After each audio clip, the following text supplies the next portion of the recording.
Welcome, it's indisputable. I'm your host, Rashad Richey, good to be with you. We got a lot on the agenda today. In the bullpen, my debate segment, I will have Grayson Quay. We're going to talk about Russia invading the Ukraine, Fox News and other Republicans giving him cover, and what this means domestically in the United States. Now, yesterday I did a commentary on this entire subject. You can find it on YouTube and our Facebook channel. It's the reality.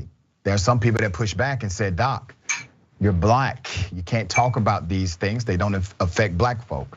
Let me remind you of the black people that will be deployed. The black families that will have no choice but to engage in a conflict that they do not agree with. I'm anti-war. Dr. Martin Luther King Jr. put it this way: anytime America is at war, domestically, America becomes desensitized to the reality of social policies right here at home. It impacts us all right? So we'll chop it up with Mr. Quay. Breaking down news of the day with me, none other than Ben Carollo, host of Galaxy Brain, streams on Twitch, writer and TYT contributor. Bleep, blop, Ben. All right. Top story of the day.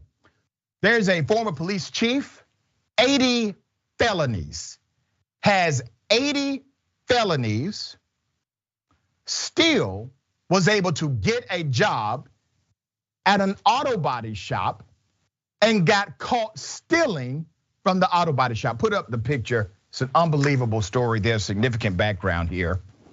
This is in Columbus County, North Carolina. A former North Carolina police chief has been arrested again. His most recent employer has accused him of stealing Cadillac converters, all right? Okay, the former police chief, Anthony Spivey, was arrested in Tabor City. After Chief Donald Dowless said a body shop where Spivey had been working reported 2 Cadillac converters were stolen sometime during the Christmas holidays, all right? Now remember, he has 80 felonies. He gets a job. He's a former police chief. Now why does he have 80 felonies on his record?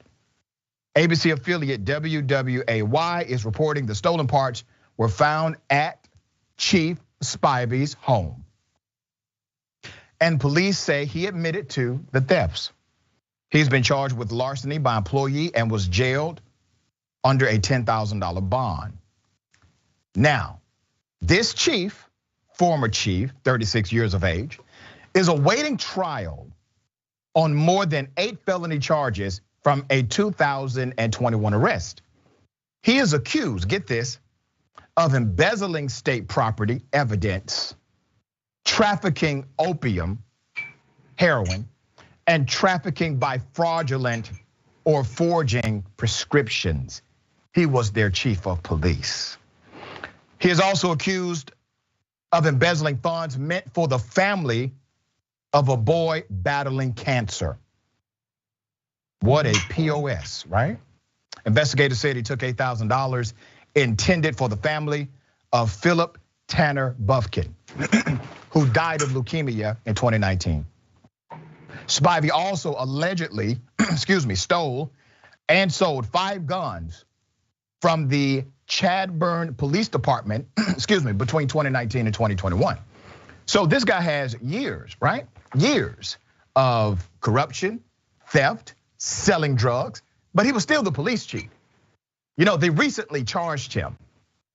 And after he gets charged with 80 felonies, he lands another job while being charged with 80 plus felonies.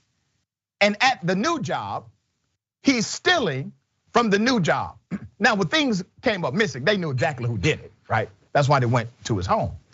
But this is a reality of our policing in America. Now, do all police act like this guy? No, they do not. And I'm not suggesting they do. But I am suggesting this. There's a problem in the industry of law enforcement. So much so that an individual like him gets away with theft for years. He knew he would be protected at least for a while, and he was, until he was caught. But you have to think about the amount of crimes he committed in order to be charged with 80 plus felonies. You don't do that in one day. This is systemic. This was a long-term operation, and he finally got caught. And then after he gets caught, he's able to land another job, and he is engaging in corrupt behavior there. Now, here's what I'm saying.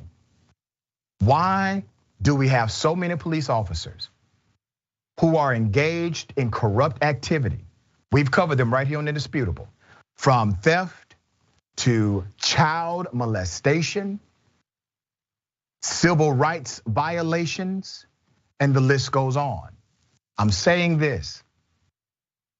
They are attracted. These kinds of people are attracted to policing. Why are they attracted to policing? Because it is well known that policing gives you cover. Policing allows a psychopath to have protection.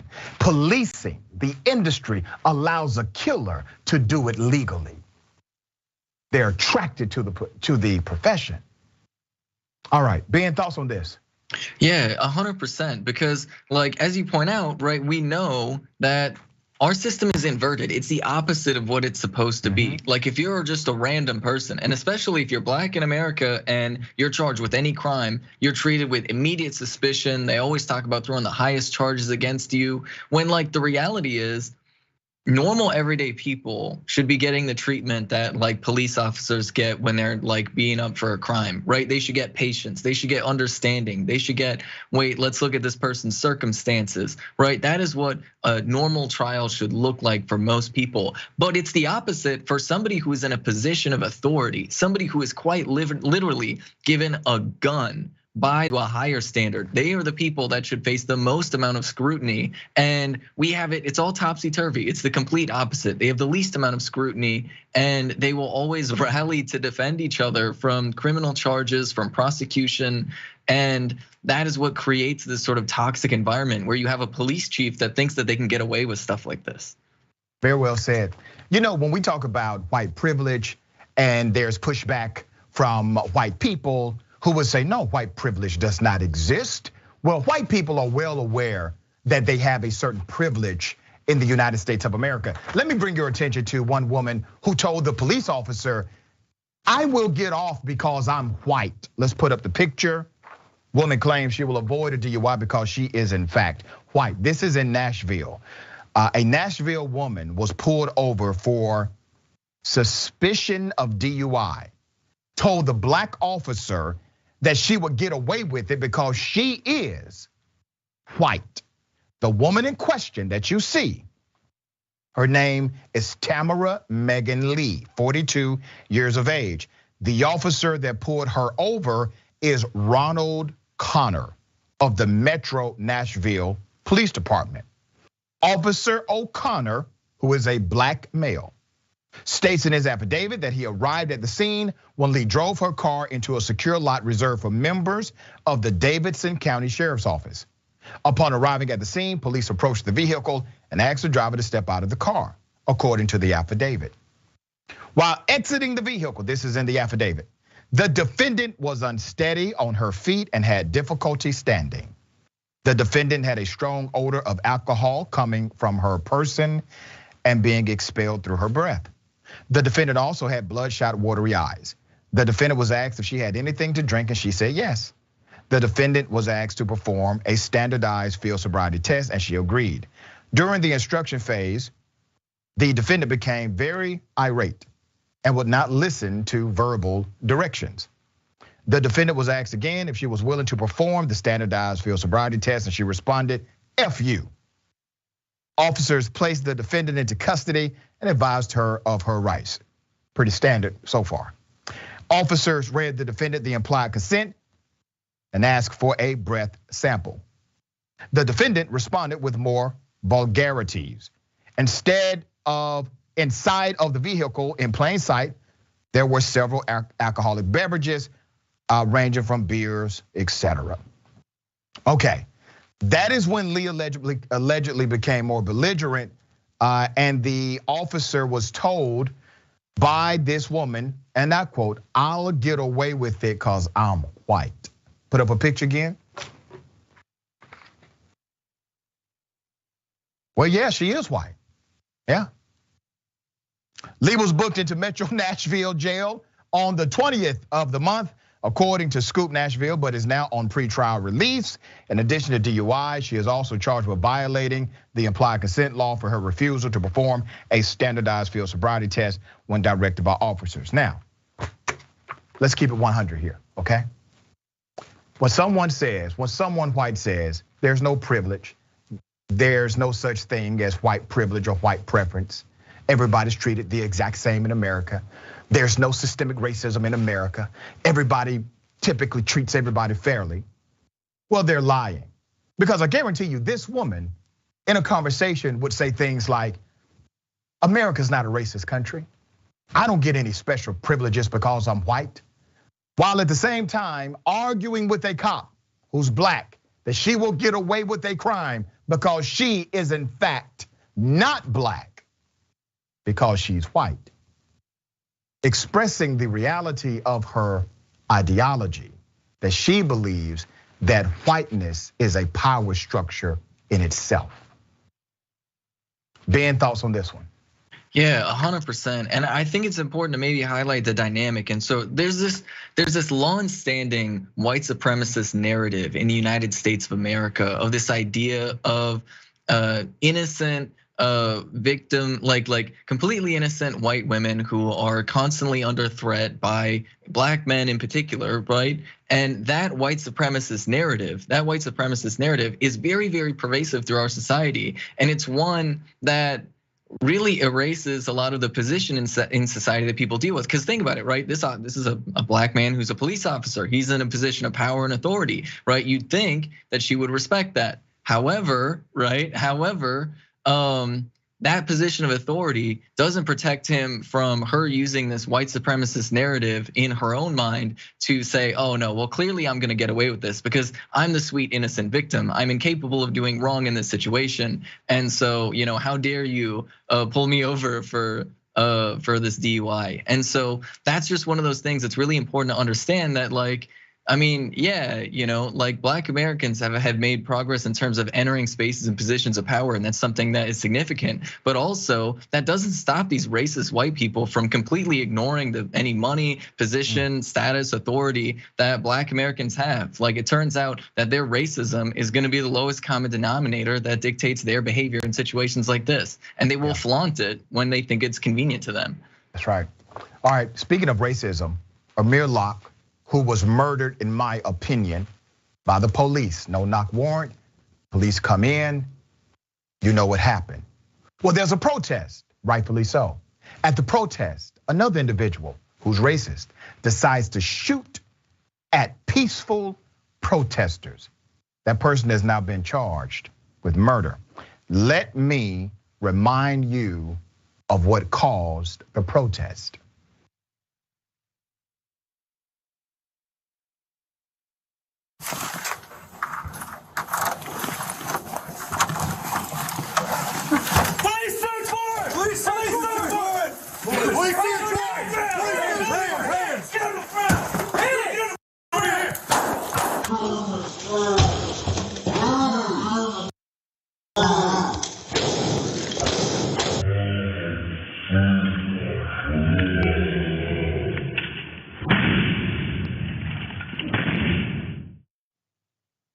Mr. Amir Locke was not the target of the warrant.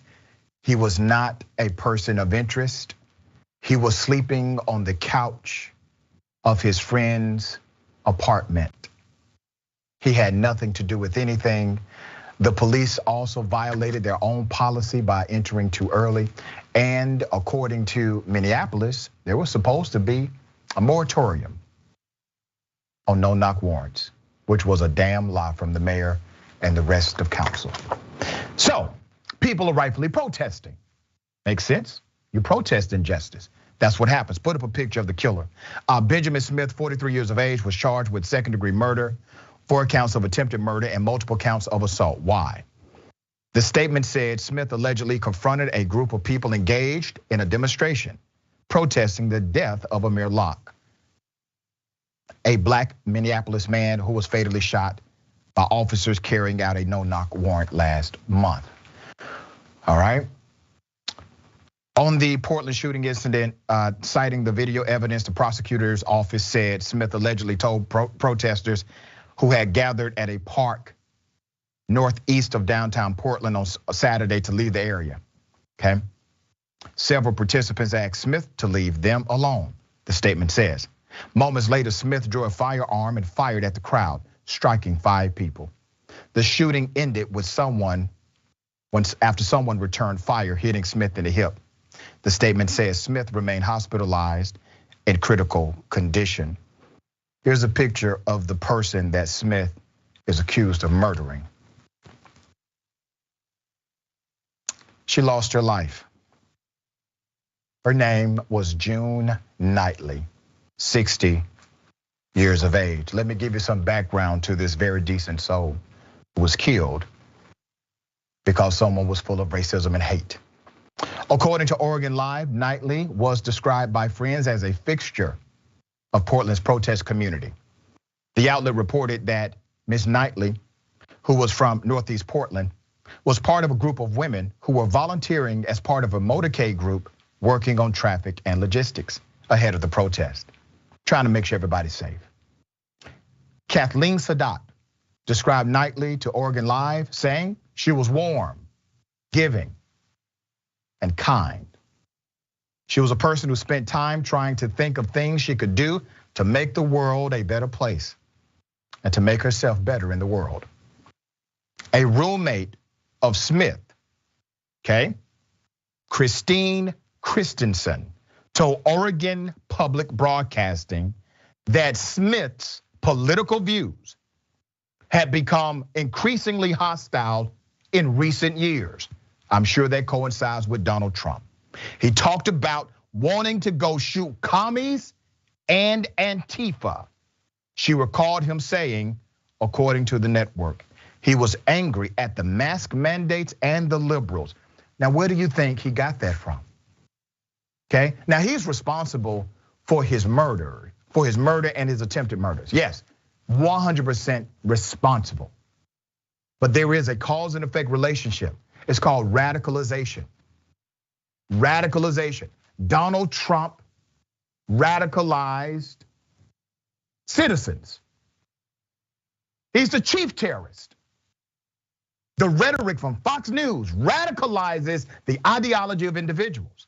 Now they are still 100% responsible for the actions they commit. But you cannot have this conversation without connecting it to the reality of those who continue to spew the untrue rhetoric against those who are politically different, who are different by race, by ideology, saying that they are in fact threats to America, that they should die.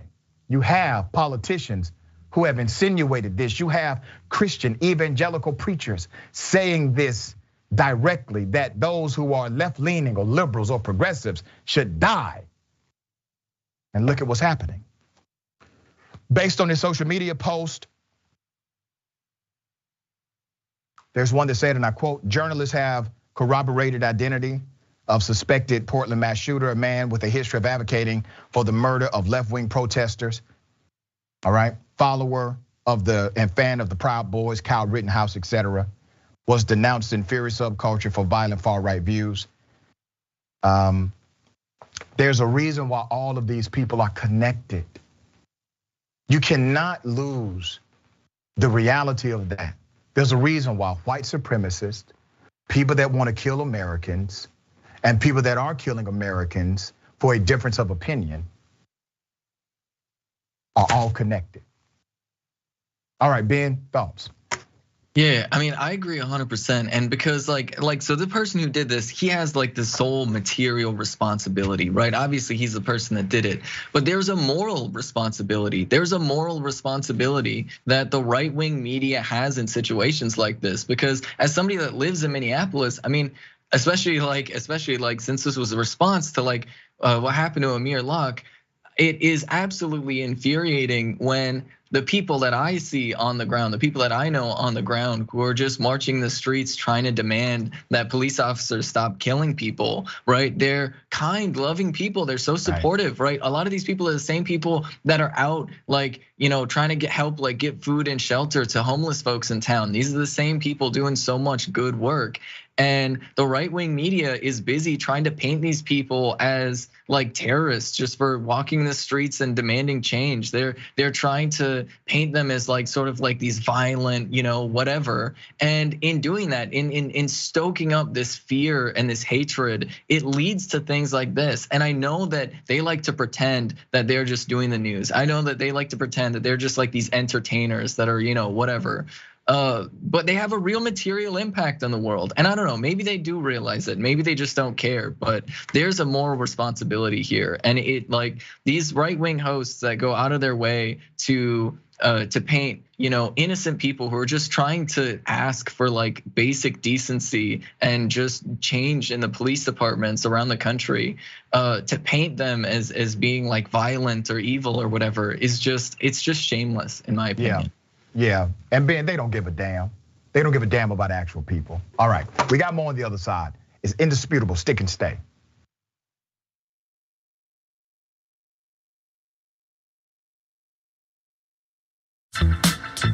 I went to Kentucky Fried Chicken when I first got my license, 17 years old or 17, 18, whatever it was. And I'm driving, I think my dad's Oldsmobile. And I parked it in a place where there was two cars next to me, really tight spot, and a car behind me. I don't even know how I got in there because I'm a terrible driver. Back then I was an even worse driver. And on the roads I'm okay, but in parking spots I have terrible spatial reasoning and I'm a mess.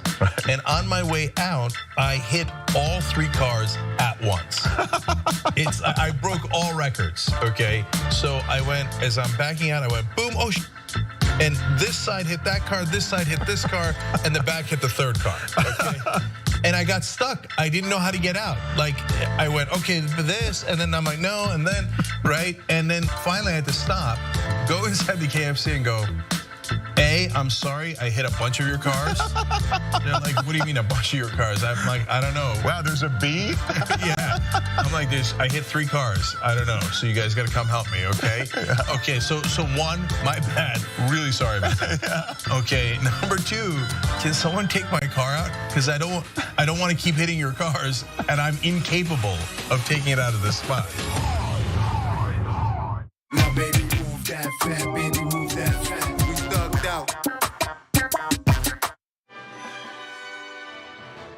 Hi, I'm Brett Ehrlich with breaking news with Brett Ehrlich. This is breaking news with Brett Ehrlich. Hi, Brett Ehrlich here. According to EPA head Scott Pruitt, climate change is not happening. He cited a meme on Facebook he saw. When pressed, To back up this source, he said it must be accurate because the watermark said it was made by a scientist. So, your move, Truth.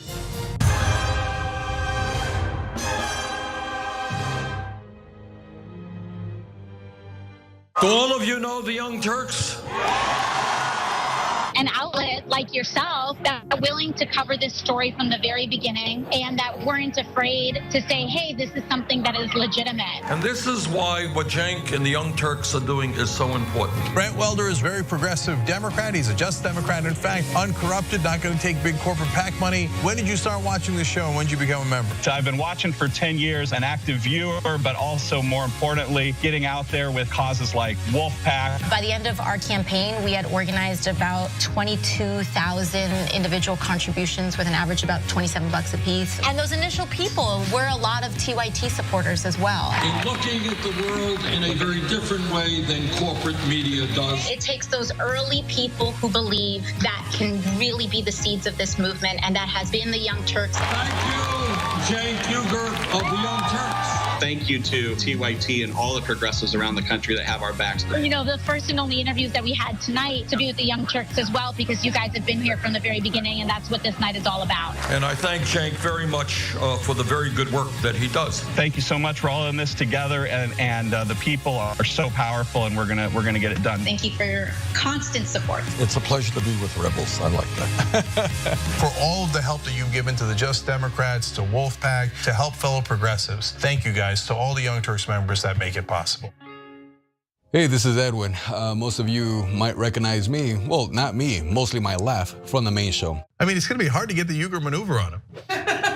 And today, my talent is Rubik's Cubes. You gotta forgive me, it's been at least 5 years since I've competed. So that's why I'm actually going pretty slow.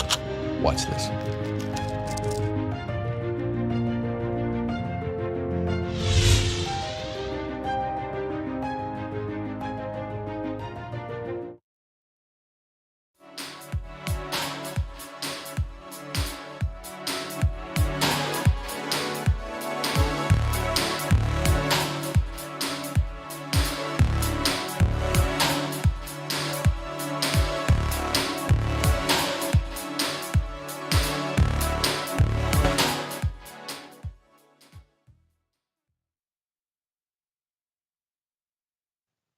All right, welcome back. We got a lot of viewer comments. Before I go to the comments, let me remind everyone of the watch list. Amazing show, The Big Home of J.R. Jackson, live every day, every weekday, 12 p.m.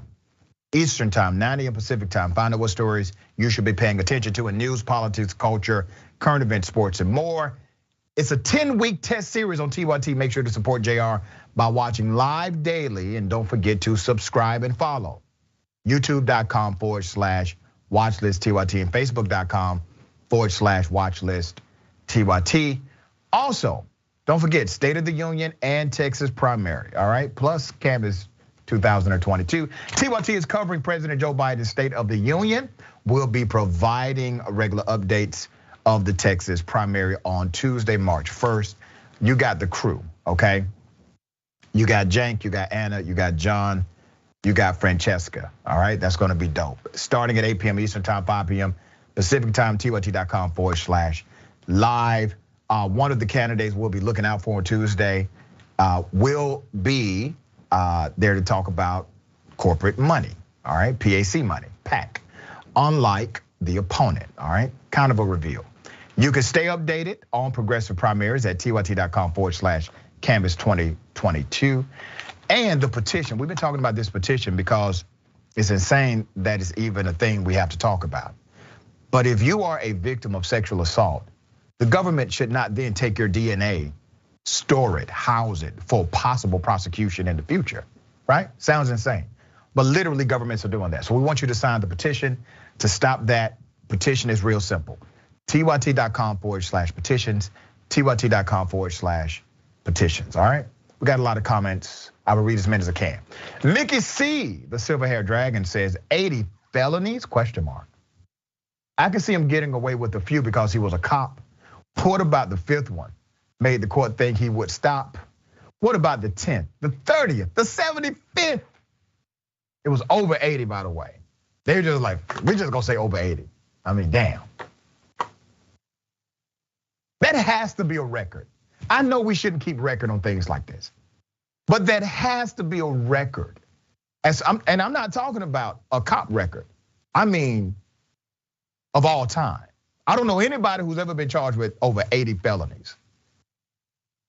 Shakita Ganai-Beer, a cop engaging in corrupt activities? Well, I never. Inconceivable. Yeah. All right. What we got?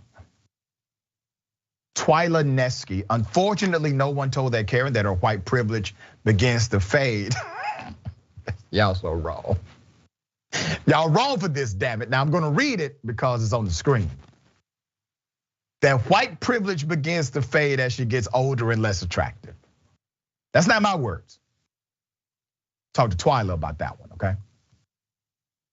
Jax Drax. Police want people to think they're the best of the best, when in reality, most police are the worst of the worst. Agnostic Sister, about the woman who said she won't go to jail because she's white. I'm guessing she won't have a job much longer either. Yeah.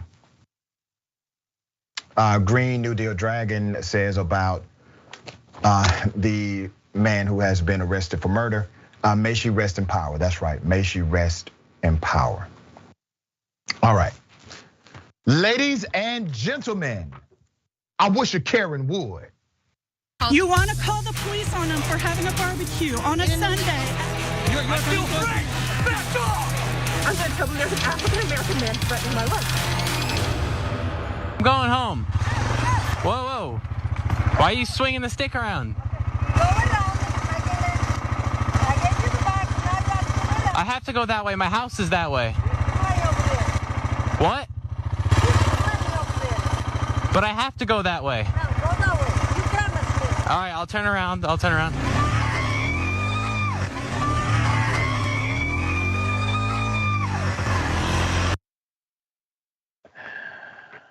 I just wanted to add some levity. All right, this Karen has all the high notes here. She thinks the street belongs to her. What's the high note? They think things belong to them. They own things they do not own. The high emotionalism, exaggerated activity. But I don't know if you noticed this, but the young man who did his best to fake her out, he has crutches on the motorbike. I don't know if you all noticed that, but I mean, come on. Ben? What compels somebody? What compels somebody? Like the crutches are so visible. She has to see the crutches, right? She has to see the crutches. Like you're gonna hit a man with crutches? Like come on, like what is Ben, this reminds me of like a troll at a bridge or something, right? Yeah.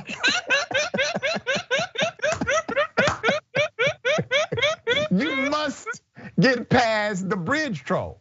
You gotta pay the toll. You gotta pay the toll. All right. Okay. I got a question for everybody. What in the red state hell?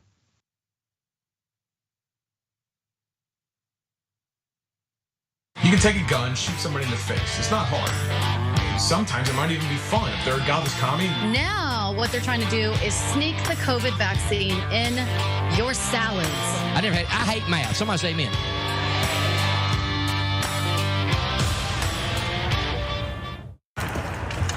What's this?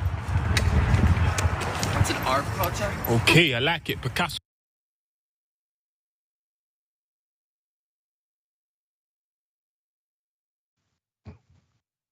Let's just put up a picture of the candidate that I'm about to talk about. She is in fact a Republican. Okay? All right. Can we play that, Jordan? Let's do it.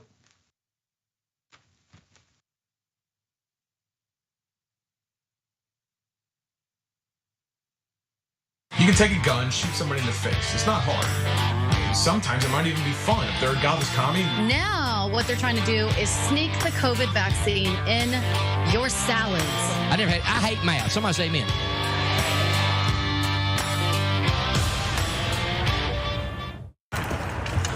What's this? It's an art project. Okay, I like it. Picasso.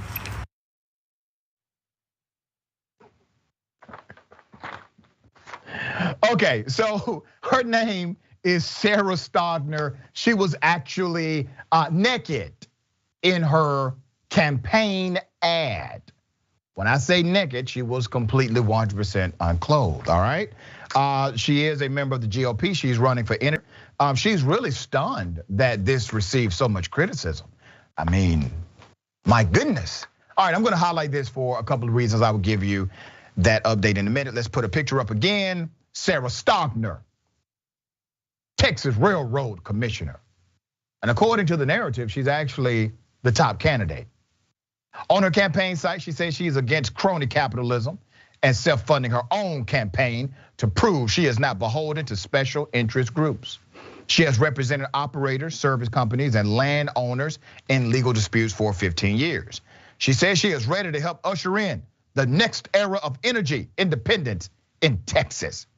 The initial video had the Sugar Hill Gang's Apache playing in the background, was uploaded on TikTok, and then shared this tweet on Super Bowl Sunday. It says, and I quote, "They said I needed money. I have other assets." She's a serious candidate, everybody. Despite his name, the Railroad Commission does not actually regulate railroads. Okay, they have not regulated railroads since 2005.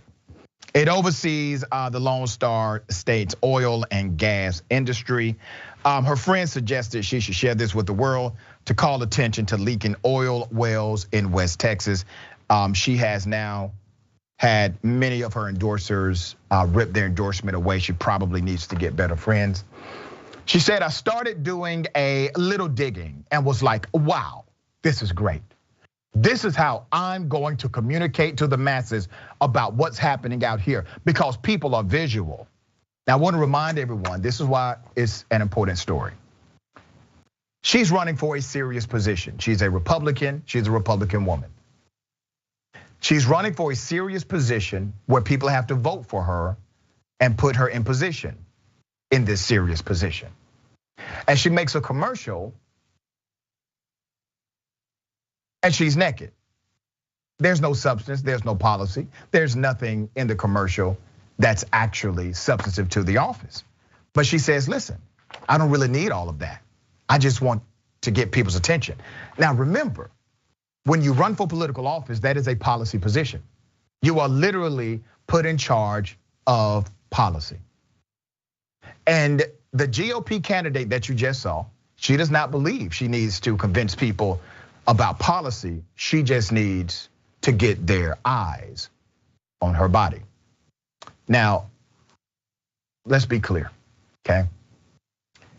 This kind of rhetoric in politics is problematic, but it also shows the reality of how individuals who are supporting candidates like this, how they actually think about political positions in America. There's more. Stogner told the paper that she decided to release a video because the risk seemed worth it. As a University of Houston poll showed, she's only a few points behind Christian, who has been bankrolled by the oil and gas interest. Looks like it may be working. "I knew it would be controversial. I didn't realize it would incite the rage and anger that it did from the press," all right? So I wanna be clear, I'm not angry. I'm not upset. I'm not enraged by it. I just hope that people who seek office are serious about the office they seek, even if they are creative with how they promote and proclaim their policy position. At least let there be a policy position. Ben, thoughts? Yeah, 100%, and it really just seems to be taking light of the issue because, like, and I'll make it serious for a second, right? The oil and gas industry. I mean, the United States has invaded countries for oil, right? Like, people have died over oil, and climate change is like threatening the entire planet, right? So it's really weird to like put out an ad like this, but I feel like it's almost the next logical iteration of where the Republican Party's been going, because how do you go further than the shooting guns at, stacks of paper saying you're shooting legislation down or something like that? Republicans really just, their ads have just become further and further detached from reality, detached from any type of serious issue. It's very much just this showmanship for showmanship's sake. And then once they get into office, just doing whatever it takes for their friends to make a profit. Yep, all right, and another ironic twist with this whole thing. Stogner says that the ad was an opportunity to discuss real issues, okay? She said, and I quote, "I want to put my clothes back on and have a serious conversation. I want to talk about groundwater. I want to talk about flaring. I want to talk about winterizing our infrastructure, pipelines. But that's boring. It doesn't get clickbait." And then she also said that she has always been objectified by men in the industry, and it just has to stop. Can't make this stuff up. All right, we got more on the other side. Is indisputable stick and stay.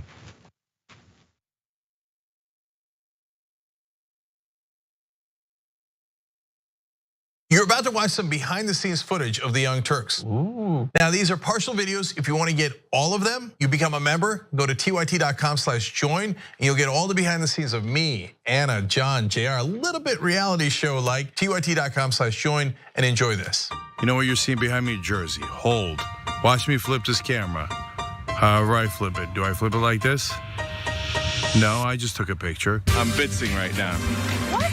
Behind the scenes. Oh, okay. For members? I don't have my face on. She doesn't have her face on, folks. Oh, that's JR's ass right there. You can't take 5 minutes off, can you? No, I can't, Johnny Pie. I said it was live stream, but I was lying. It's not a live stream. It's just for members. Bitsy, this is my cat. You know what his name is? Kiki Cat. Animals are innocent. Control room and the insanity is obviously there. Right now, as you can see, I'm directing or tech directing. I'm so happy to be here. This is what like a Labor Day beard looks like for Jank. Man, you're a Young Turks viewer if you recognize me like this. Oh, thank you. You are the one person in my life I would love to meet. What's going on, guys? This is a Bitsy or a BTS or behind the scenes with Hassan Piker, AKA Woke Bay. Oh, hi, I didn't see you there. I have finished my show, The Damage Report, and now I get into a really awkward time of the day. When I'm sitting, the control room is right there. So I can see Bart. This is the Pittsburgh office, by the way. I referred to often as the boiler room. You see how it's ripped? Is it super unprofessional to wear that at a business meeting? Or am I like cool,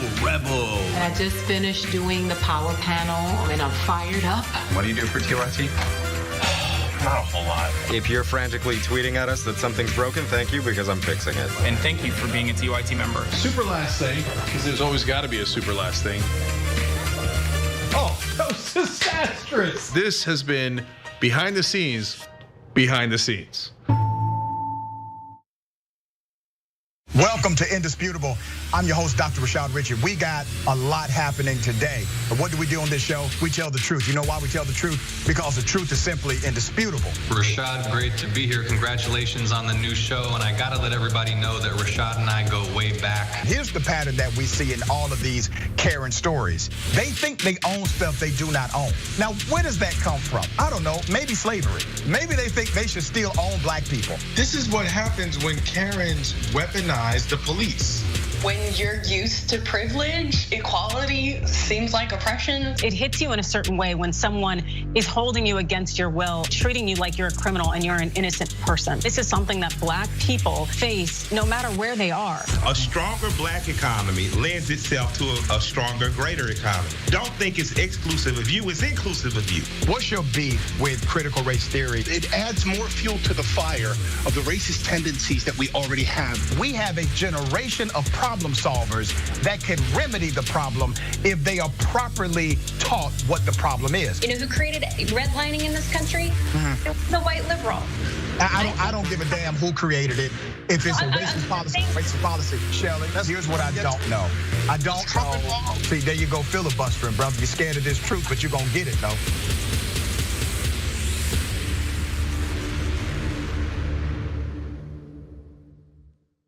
Climate is changing fundamentally, extremely, and non-linearly. It's becoming worse now. It's not when the levees burst that is the problem. It's in the anticipation of that. So I hope every human being is safe. And by human beings, I do not include multinational corporations, especially the ones that started climate change in the first place. What we're currently doing right now in cutting emissions is clearly not enough. There will be ramifications to what Trump is doing. I don't want people to suffer, but I feel like there's going to be a lot of suffering because we have an imbecile as our leader.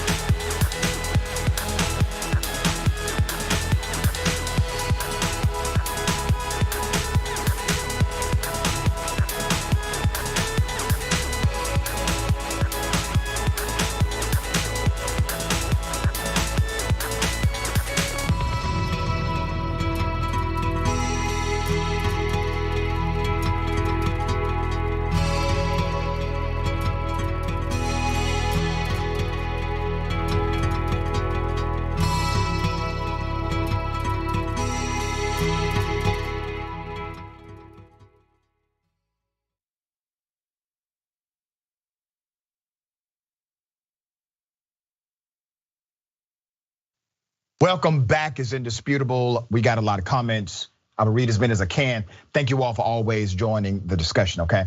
Karen tries to hit the biker. Greyhound Dragon says, the Karen troll toll. Yep. Fire Eating Dragon says, I can think of 2 reasons Republican men will vote for Sarah. All right. JTBJ about the Karen says, what a ridiculous reality we live in. And it's so sad the young man had to fake out or try to fake out the troll Karen. All right. GOP Republican congressional candidate out of Florida gets pulled over. He's a back to blue kind of guy until this happens. Here it is. Hey, how you doing? How you doing, sir? I'm Sebastian, Sarasota Police Department. You're on audio and video recording. The reason for the stop, you were observed going 57 and a 40, and you were on your phone texting while you were doing that. That was at Euclid and Fruitville. You don't need to point at the officer. I'm not pointing at you. I'm pointing in the direction where it was. I just called the chief. How's that? Go right ahead, sir. Can I see your license? Right? Yes, sir, I do. Can I see your license, registration, insurance, please? You can do this? Yes, sir.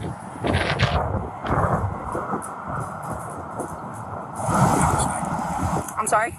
Sir, can I have your paperwork, please? 7 years, sir. Can I see your registration, please? You're not gonna give me your registration, sir. You arrest me? I'm asking you if you have your registration. You're making career decisions. Okay, Why sir. are you doing this? Sir, because you were speeding. He's threatening the cop. His name is Martin Hyde, a Florida GOP House candidate. There's more. Here it is. I just spoke to you. You want your paperwork? Is it your Russian immigrant status that makes you think to people like this? You don't have a warrant. Sir, you're going to be issued a citation. Anything you have to say. I'll wait for the supervisor. There's the registration. Well, you've been already issued a citation for that. For what? For failing to produce your registration. All right. Sir, you're going to...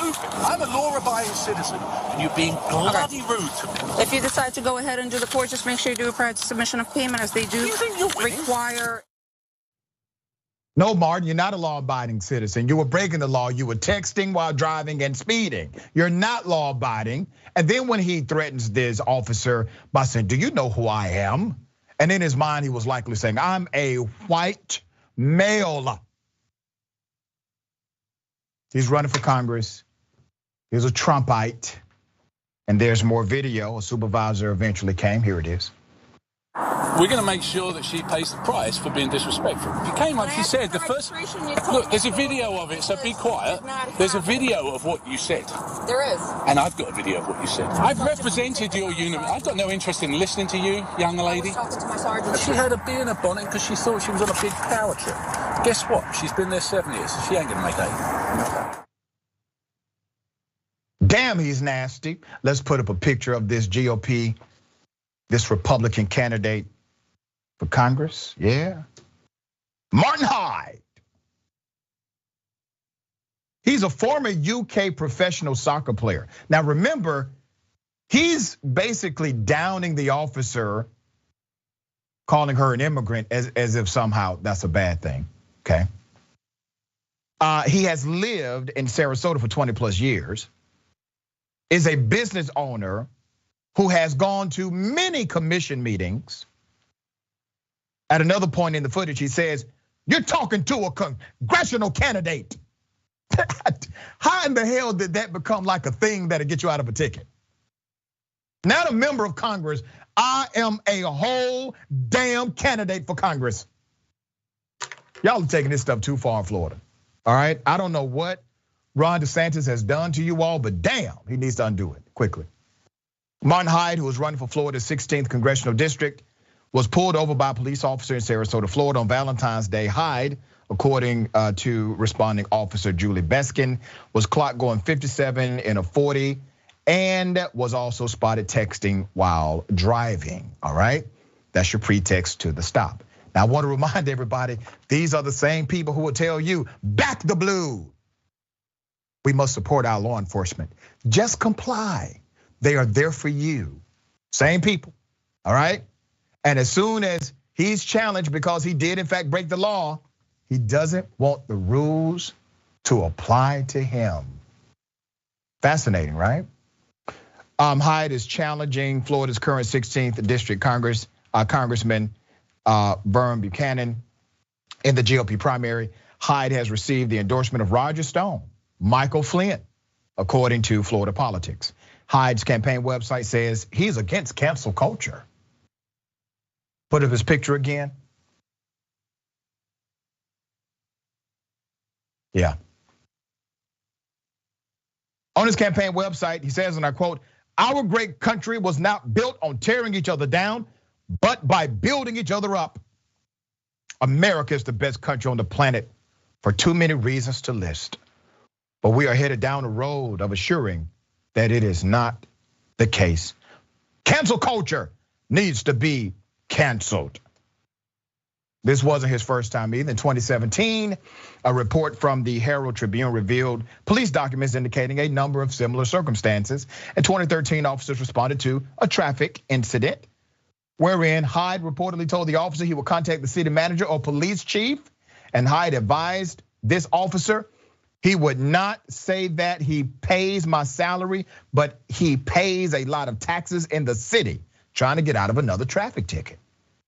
He reportedly issued an apology on Tuesday via Facebook. His campaign Facebook page, however, appears to have been deleted. So per the Herald Tribune, it read, and I quote, "There will be some who will say, it's not the first time I've acted out. And they'd be right. I have faults. And one of them is being overly aggressive on the occasion when I'm challenged. In the political arena, that is possibly a good thing, but on a personal level, it's not. I've apologized to the officer in question, and now I'm apologizing to the community as a whole." Now put up his picture again.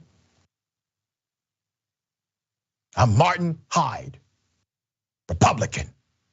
I want your vote. Sit your tired ass down. You are a basic white guy who believes your privilege protects you from the rules that everybody else should follow. You're simple. There's nothing special about you. Ben, thoughts? I mean, there's like the really amazing entry point that is just the fact that this is not politically savvy at all, right? Like, look, right, if you're no, a Republican, not even smooth. like you just like, this is easy bait. This is easy bait for like, you're challenging a Republican in a primary. The other Republican be like, no, I back the blue. He says he backs the blue, but he's yelling at cops over here. What's his deal? Like, easy win for the other Republican in that situation, right? And like, it's just clownish and ridiculous because like, let's be real, right? Going 57 in a 40, if it's a 40, like usually if it's a street that's 40 miles per hour, it's a speed limit. There's like pedestrians that are walking around, you're texting while driving, right? Like that could be dangerous, right? You could literally be risking people's lives. Yeah. And it really seemed like he was just gonna get a ticket in that situation, right? So it's not even, weird to risk a political career over something like this. Yeah, but he's accustomed to it, right? And I'm sure it has worked for him before. You know, if you're speeding, take it on the chin. It's a speeding ticket. All right, get over it. Okay, a Nebraska lawmaker, Republican guy, taking pictures of women without their knowledge, okay? He was allowed to resign. I'm gonna give you background to this story. Let's put his full picture up, right? Female Nebraska lawmakers are outraged at the legislature's handling or mishandling of that male senator who has resigned after admitting he took photos of a female staffer without her consent. This is some real sick stuff, all right? They're calling for an overhaul of the internal policies and recounting their own experiences of harassment in the legislature. His name is Mike Groney. Mike Groney, there he is. The AP says the push by half a dozen female lawmakers from both parties in the officially unicameral legislature came less than a day after State Senator Mike Groen, the North Platte, abruptly stepped down and abandoned his campaign to be a University of Nebraska regent. So this guy was actually getting a promotion, right? So the senator, a blunt and often abrasive Republican lawmaker, actually acknowledged Friday that, hey, he took photos of the legislative staffer in his office. So there's no ambiguity about if he did it, okay? But then he said none of the images were sexual in nature, and that he also snapped pictures of other staffers and office visitors, including his wife, okay? So you mean to tell me that you're just taking pictures of people in sexual positions? These aren't just regular pictures, people. So he's taking these pictures of individuals without their knowledge, okay? He's saying, I do that all the time. So a former staffer, her name is Christina, filed a complaint with the legislature's executive board in which she described the photos as objectifying and demeaning. She said some included zoomed in close-ups of provocative parts of her body with explicit subject lines, an allegation the senator has denied. Now, I don't want to gross you out. What you think the senator's doing with those pictures? There's more. All right, the staffer told the Associated Press no one pressured her to come forward with a complaint against the senator or tried to stop her. The female lawmaker said Tuesday that the legislature's method of handling such complaints is not adequate. Several called for the creation of a legislative ethics committee, which was an idea that was briefly floated after another former Republican lawmaker, State Senator Bill Kittner, acknowledged that he had cyber sex with a woman using his state-issued laptop. Okay, Senator Julie Slama, a Republican, said, and I quote, "Our policies definitely do not protect staff, and they don't protect female senators. As a young female, you worry that it's going to be the thing that defines you." To highlight one female lawmaker and her story in the AP, and State Senator Kavanaugh of Omaha shared a story about her time as a congressional staffer in Washington when she was 22. She said she once got on an elevator with a male senator who was not her boss, and the senator groped her in front of his staffer. Kavanaugh said she was later told, "You don't get on an elevator with him." Okay, it's extreme, but once again, we're dealing with a rape culture in the United States of America. I've said this before, I will say it again. This protection of those who violate the public trust of others, those individuals who dare to say what happened, many times are made into villains and one subject like this may define them. We have to stop it. And we have to highlight the true monsters of stories like this. Put his picture up again.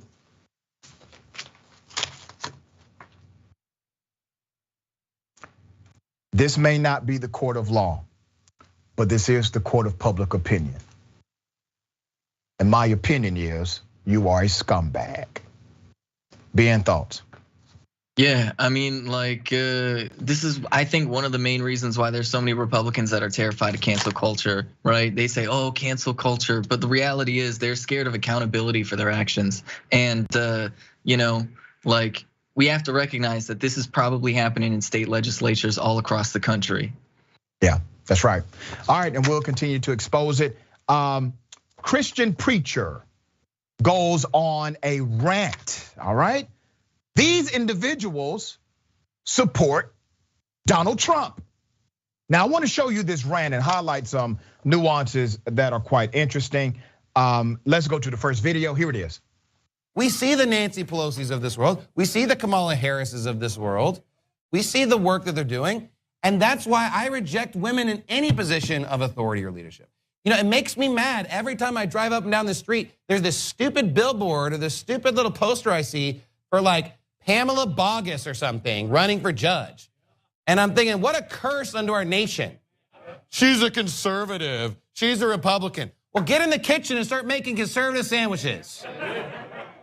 Where in the Bible did it say that, oh, here's the virtuous woman, she's the judge? No, her husband's in the gate. Her husband's the judge. Her husband's the ruler. Her husband's in dominion. And what kind of weak man is campaigning for his wife?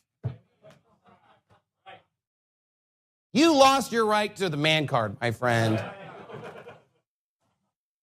I'm Mr. Bogus. I'm Mr. Pamela Bogus. Sick freak. And you know what? Why can't you run? Why can't you lead? Silly rabbit tricks are for kids, but I got some facts for you. His name is Pastor Jonathan Shelley of Steadfast Baptist Church. He praised the death of a spectator at a Florida Pride parade after a truck drove into the crowd. This was June 2019. He also called for the killing of people who are gay. Let me go to the next video of this clown. Are you gonna let her hand you an apple from the tree too? I mean, the Bible is crystal clear on who's supposed to be ruling, who's supposed to be leading, and women are supposed to be obedient. They're not supposed to be in charge or telling us what to do. I mean, when a woman is the top of the free world, we're doomed. And we are like one half heartbeat away. I mean, we are one small trip away. Literally. I mean, we're one bad cough. I mean, it's just like, that is scary. That should be terrifying to all of us. And there's states where women are the governors. In this state, women are running for governor. You are an idiot if you vote for a woman. You are a fool, and you hate the word of God. No, it's actually you who's the fool. You are the idiot. Now, the Steadfast Baptist Church, where the pastor preached against the LGBTQ community, has now 5 days to vacate the building. Why? Because they're leasing. Wait a minute, preacher, I thought you run stuff. You talking all that and you leasing somebody else's building? Okay, they got 5 days to vacate. After the judge ruled Tuesday, the church was in violation of the terms of his lease, which include making threats and creating a dangerous nuisance. The judge issued the court order after trial. Now, remember, the pastor's talking all of this, right? He's the man. Here's his response after the judge ruled against him. Hi, everybody. This is Pastor Jonathan Shelley from Steadfast Baptist Church. And I wanted to update people on our building situation.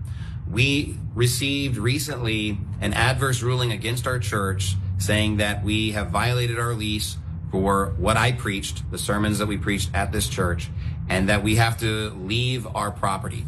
Now, That's going to happen maybe in a few weeks or something like that, depending on how quickly some of the documents get filed. But the ruling has been delivered. The ruling has been made, and the situation's really unprecedented. And in fact, even the enemies of our church are gloating and bragging about the fact that our church is being evicted for what we believe and what we preach. And they are actually incredulous because they believe that the First Amendment would protect us, as did everybody that's heard anything about our situation. Preacher, you're being evicted because your dumbass violated the rules of the lease agreement. That's why you're being evicted. Your freedom of speech does not mean a private organization or private landowner does not have the right to enforce a lease, a contract that you signed, and they enforced it against you. But let me remind this preacher and those who follow him of a few things the Bible actually says. To the issue about gender and women being in positions of leadership, I want to remind this preacher that Galatians 3:28 says, and I quote, "There is neither Jew nor Gentile, neither slave nor free, nor is there male or female, for you are all one in Christ Jesus." That's out of your book, preacher. Well, how about 1 Corinthians 13:4-5? It says, love. Love is patient. Love is kind. It does not envy. It does not boast. It is not proud. It does not dishonor others. It is not self-seeking. Love does that, preacher. 1 John 4:16, let me remind you of that one. It's in the same book. What's love? God is love, according to John, which means love is God. Or 1 John 4:20. If someone says, I love God, and hates humanity, they are liars.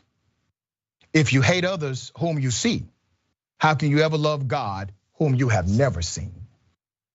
Same book, preacher. Ben, thoughts? Yeah, it's just really wild how people feel like they can say things like this. I mean, come on, it's 2022. Like literally, especially right after covering the story about that state representative taking pictures of people without their consent, we go to this story where you've got this preacher running around saying all this sexist stuff, trying to say that women shouldn't be in leadership positions. It's just absolutely ridiculous, and it's completely infuriating because and they try and spin their religion into it, and it just doesn't make any sense at all. And how do the women that go to that church feel about that? I mean, it really just is very, very infuriating because and honestly, I've seen this in some of the people that I personally know, and it just kind of it just leads to a lot of problems. It just leads to a lot of problems. And the thing is, the reason why it's important in the atmosphere of social commentaries because these individuals have a significant foothold on American politics right now. And that's problematic. That's why it has to be exposed. Ben, always a pleasure having you on Indisputable. Tell people how they can follow you, check out your great work. Yeah, you can follow me on Twitter at Benjamin Carollo, and you can also catch my show Galaxy Brain on the Young Turks Twitch channel every Friday at 4 p.m. Eastern. Beautiful. Thank you, my friend. Thank you. All right, we got more. The bullpen is next. Stick and stay.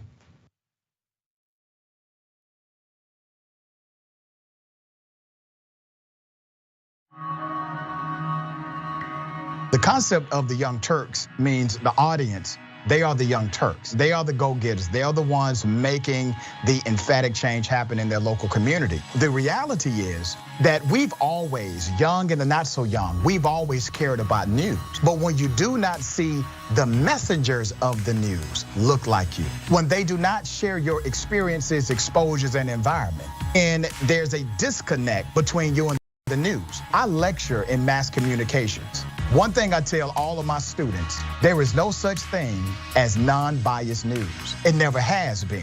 Non-biased news has always been an illusion. Let's go back to the 60s and 70s, where people would say that was the purity of non-biased news. News has a segment. That segment has a time. That time, you must do your story and be finished. That means the producer, the writer, the orator has to take out what they don't think is important and only leave in what they believe is important. They have a limited time to tell the story. They do not have time to tell everybody's version or everybody's side. And they get to choose the facts that they bring to you, as well as the nuance, which really is a word for opinion, that they bring to you, the context they bring to you. So we've always had a level of bias in news. Here's the issue. The issue is to not deceive individuals as if you don't have some level of opinion with your news commentary. And that's what TYT has never done. They've always been authentic in their approach to progressive ideology and their news analysis and political breakdown. And I think that's how you actually win the heart and soul of individuals who are consuming information from you, because now they see themselves in you. All right, well, the Young Turks special election day coverage dropping. An amazing power panel. Look at this panel. You want to talk about power? It's like a smart Destiny's Child. We're all too strong. We spun a revolution. Yes, another one. Aren't you excited? Wow. And then Alexandria Ocasio-Cortez, everybody. Yay! You know, this is where it started in a lot of ways. Why is he lying? Because these are acts that you can commit with impunity. Most of us are usually in boxer shorts underneath. I went with the pants today. This is the first ever power panel with Donald Trump as president. We have elected the top Twitter troll in the country. We have to stop pretending that race is not an issue in this country. Now keep in mind, racism had gone away until Barack Obama brought it back. That's right. They want to protect life so much that they want to ensure that insurance companies don't cover your maternity care.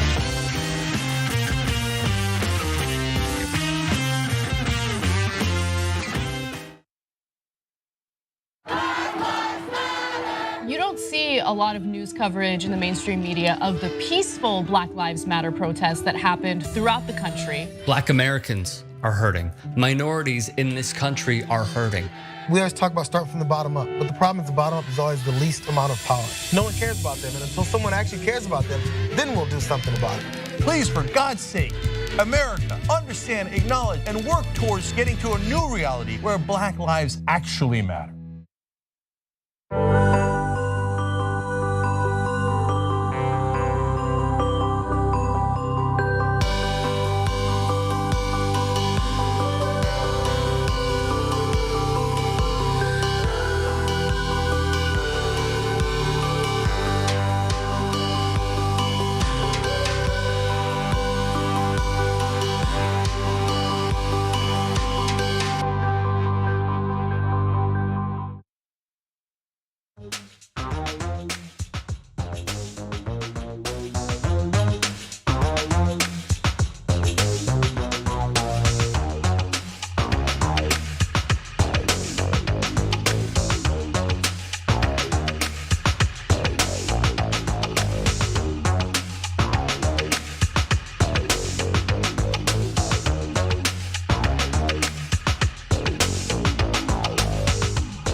Welcome back, it's indisputable. Okay, let me read some of these comments and we'll get to our next segment.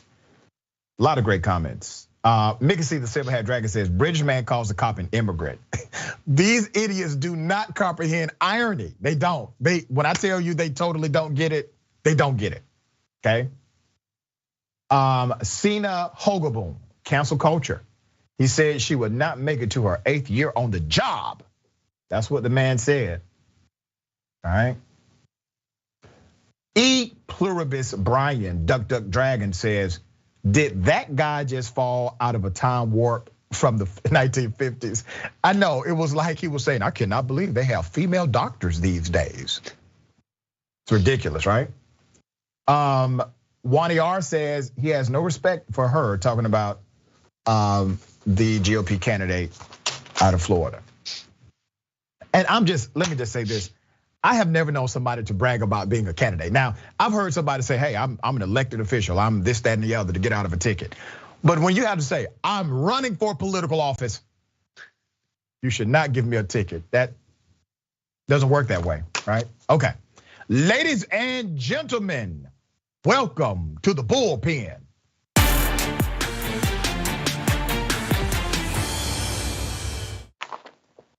In the bullpen today, we have Mr. Grayson Quay, weekend editor at The Week and columnist at The Spectator World.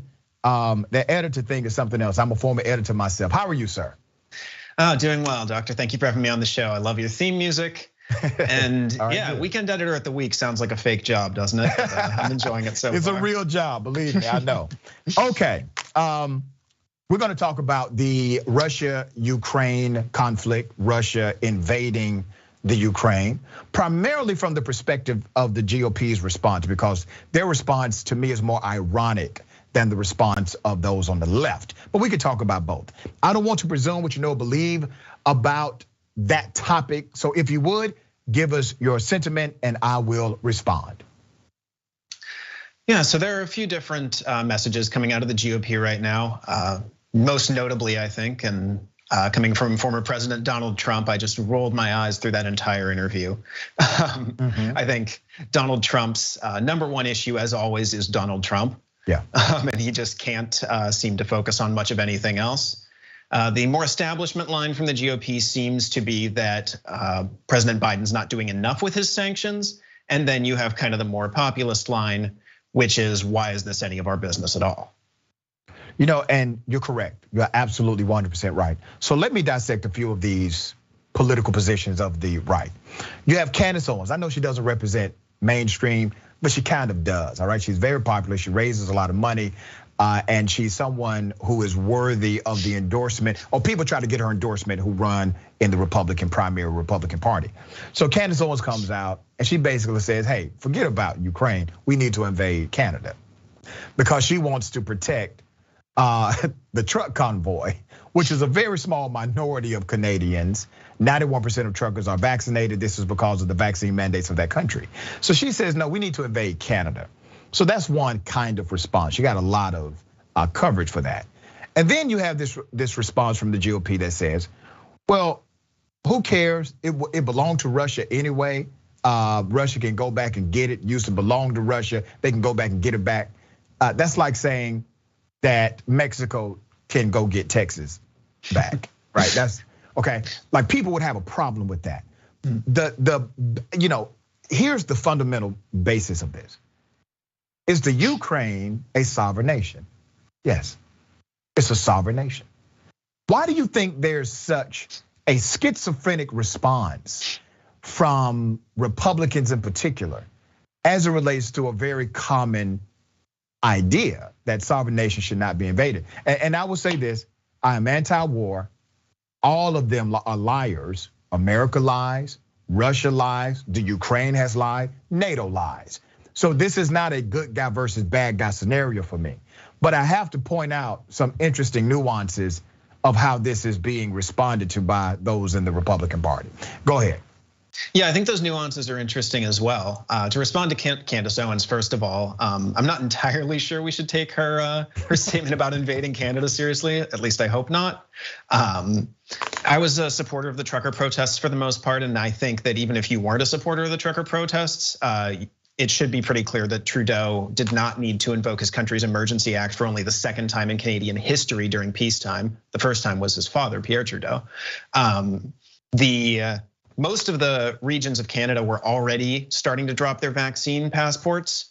Most of the blockades. So let me respond to that. Were gone because we're talking about an entirely different country, right? Mm-hmm. But 70% of Canadians agreed with Trudeau's move to enact the emergency powers for a public safety or public health reason.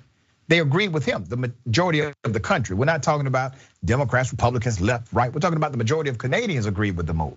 So if you disagree with Trudeau, I get that you have a right to agree or disagree with anybody. But when you look at the context of their country, the majority of their country, the majority of Canadians are saying, listen, we understand why he did it and we're cool with it. Yeah, sure. Well, I mean, the majority of Canadians can be wrong. They eat ketchup chips up there. I mean, but this is about, wait a minute, brother. Think about what you're saying. I want you to really consider it. Are you Canadian? I am not. Okay. Canada is its own nation. This was a public health issue, meaning the public weighs in or the public is impacted. The public in this context are Canadians. Are you telling me that in the United States of America, a person that is not Canadian knows better than the majority of Canadians in their own country? I think that Justin Trudeau was wrong, and 30% of Canadians is still a pretty long number. Canadians who said we agree with the enacting of emergency powers. We're talking about. Yes, I think they were wrong. You think they are wrong about how they would like to govern their own country during a public health crisis? Yes, and I'm sure you think plenty of countries are wrong about how they want to govern their own country. You know, that's interesting. When it comes to a public health issue, I've been on the record and said clearly, I want them to make decisions based on the observation of science and data.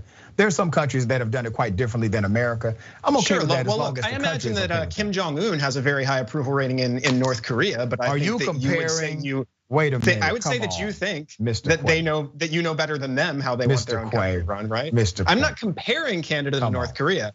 I'm just saying there's nothing inherently wrong with disagreeing with a majority. No, that's fine. I just wanted to highlight the irony of that. But Mr. Quay, you cannot compare a fake poll, which is all you get from Kim Jong-un, to an independent third-party poll that's external of the Canadian government surveying citizens of Canada. You cannot compare those surveys, sir. Come on.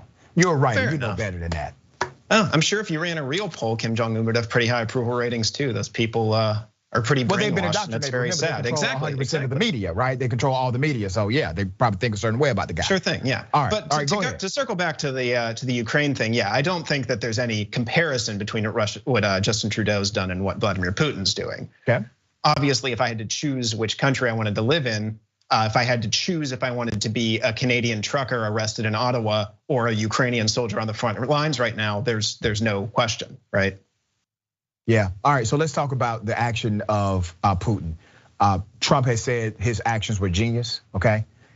We went through 4 years of his presidency where he basically licked the boots of Vladimir Putin, disagreed with all of his intelligence agencies, and agreed with Putin's response to them. And now you see what's happening, right? You are clear that what Putin is doing is in fact an invasion in a sovereign nation, right? There's no ambiguity about that, right? Certainly, yeah, there's no ambiguity there. This is a war of aggression, and I'm absolutely willing to condemn that. All right, now here's the other side of the coin, because the question is, and I know people say, well, you know, black folks aren't really part of that argument. I've heard that from my commentary yesterday. If we go to war, black folks are part of that argument. Black folks are part of the deployment, all right? Sure. Families all across, right?